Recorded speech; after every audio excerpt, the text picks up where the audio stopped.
2. O grande segredo sobre como lidar com as pessoas.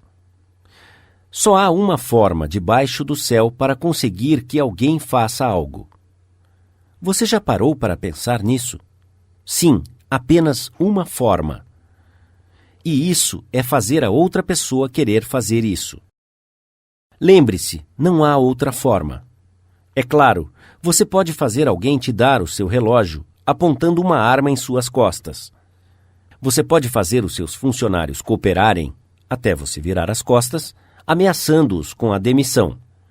Você pode fazer uma criança te obedecer com uma cinta ou uma ameaça. Mas esses métodos cruéis têm repercussões profundamente indesejadas. A única forma de eu conseguir com que você faça algo é dando a você o que você quer. O que é que você quer? Sigmund Freud disse que tudo o que eu e você fazemos acontece por 2 motivos: o desejo sexual e o desejo de ser grande. John Dewey, um dos filósofos mais profundos da América, explicou isso um pouco diferente. Dr. Dewey disse que o desejo mais profundo da natureza humana é o desejo de ser importante. Lembre-se desta frase: o desejo de ser importante. Ela é significativa. Você vai ouvir muito sobre isso neste livro. O que você quer? Não muitas coisas, mas você anseia pelas poucas coisas que você deseja, e essas não lhe serão negadas. Algumas das coisas que a maioria das pessoas quer incluem saúde e a preservação da vida, alimento, sono, dinheiro e as coisas que o dinheiro pode comprar, a vida futura, satisfação sexual, o bem-estar de nossos filhos, uma sensação de importância. Quase todos estes desejos geralmente são satisfeitos, todos com exceção de um deles. Mas há um desejo quase tão profundo, quase tão necessário, quanto o desejo do alimento ou do sono, que raramente é satisfeito. É o que Freud chama de o desejo de ser grande. É o que Dewey chama de o desejo de ser importante.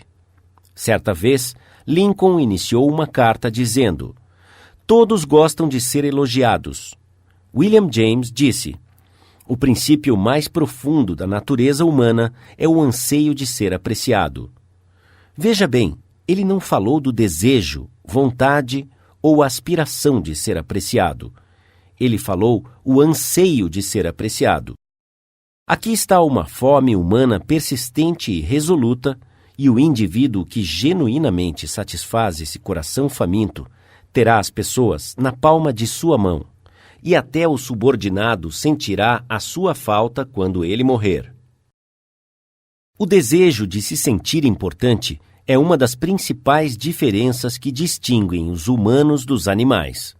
Para ilustrar isto, quando fui um menino fazendeiro na região de Missouri, o meu pai criava porcos de pura raça de Rock Jersey e gado de pedigree de focinho branco.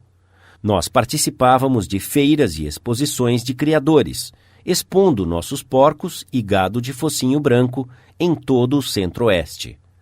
Muitas vezes, nós ganhávamos prêmios de primeiro lugar.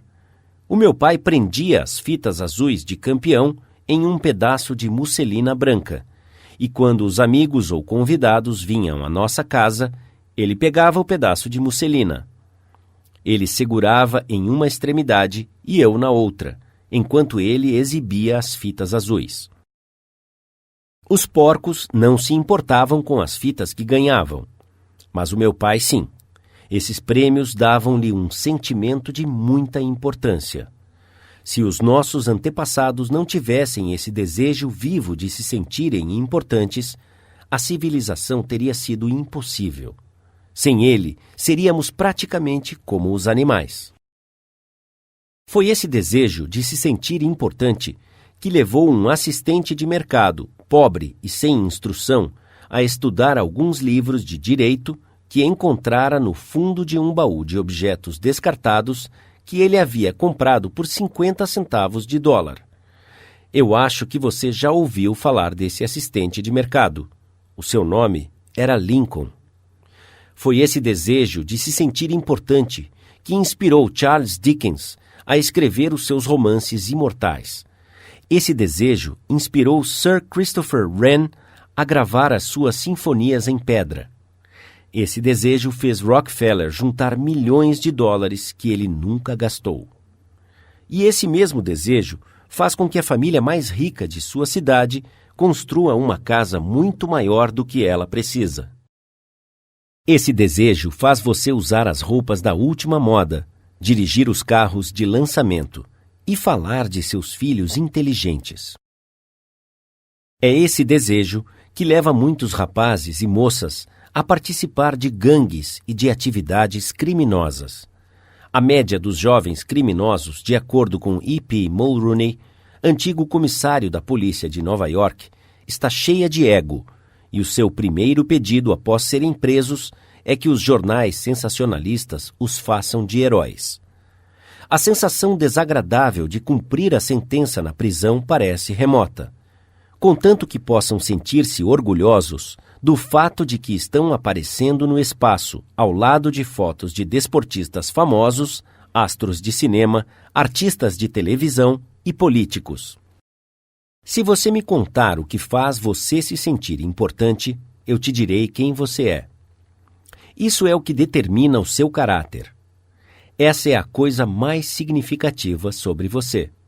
Por exemplo, John D. Rockefeller se sentia importante doando dinheiro para erigir um hospital moderno em Pequim, na China, para tratar de milhões de pessoas carentes que ele nunca havia visto e nem iria ver. Dillinger, por outro lado, se sentia importante sendo um bandido, um assaltante de bancos e assassino. Quando os agentes do FBI estavam atrás dele, ele entrou correndo numa casa de fazenda em Minnesota e disse: "Eu sou Dillinger." Ele era orgulhoso do fato de ser o inimigo público número 1. "Não vou te machucar, mas eu sou Dillinger", ele disse. Sim, e a única grande diferença entre Dillinger e Rockefeller é o modo com que eles satisfaziam esse desejo de se sentirem importantes.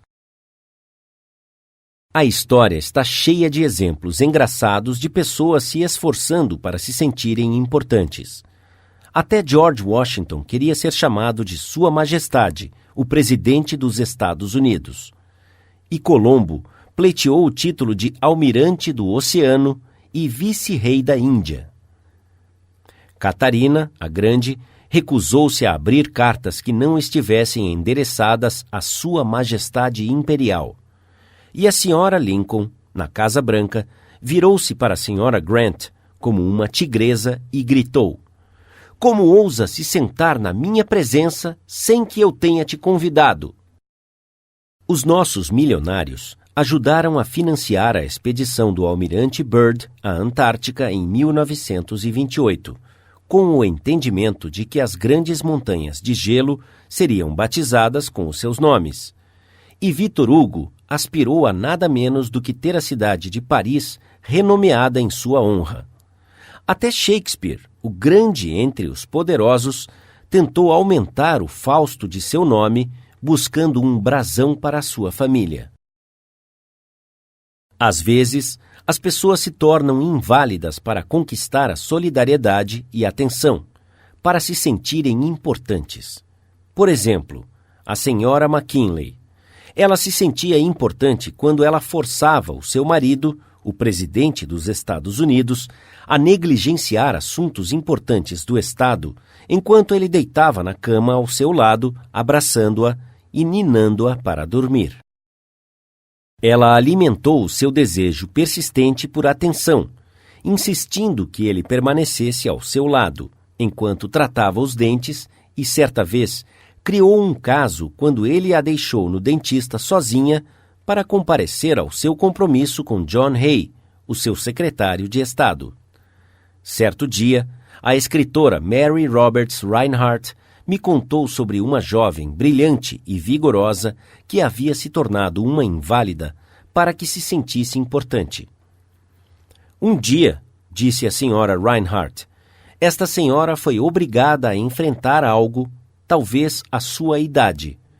Os anos solitários estavam se estendendo à sua frente e havia pouco que ela pudesse antecipar.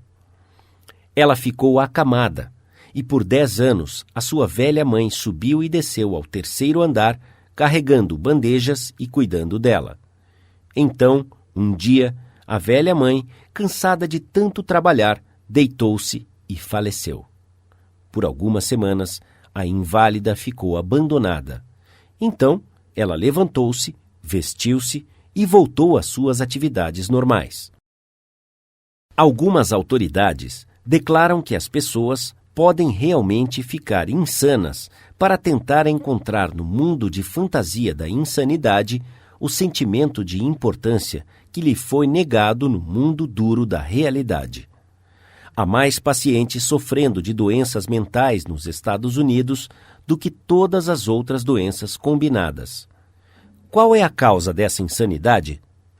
Ninguém pode responder a pergunta tão abrangente, mas sabemos que certas doenças, como sífilis, atacam e destroem as células do cérebro e resultam na insanidade. De fato, cerca de metade de todas as doenças mentais podem ser atribuídas a causas físicas, como lesões cerebrais, álcool, toxinas e acidentes. Mas a outra metade, e esta é a parte triste da história, a outra metade das pessoas aparentemente não apresenta nenhuma deficiência orgânica em suas células cerebrais. Em exames post-mortem, quando os tecidos cerebrais são examinados sob microscópios da mais alta potência, esses tecidos se apresentam tão saudáveis quanto os seus e os meus.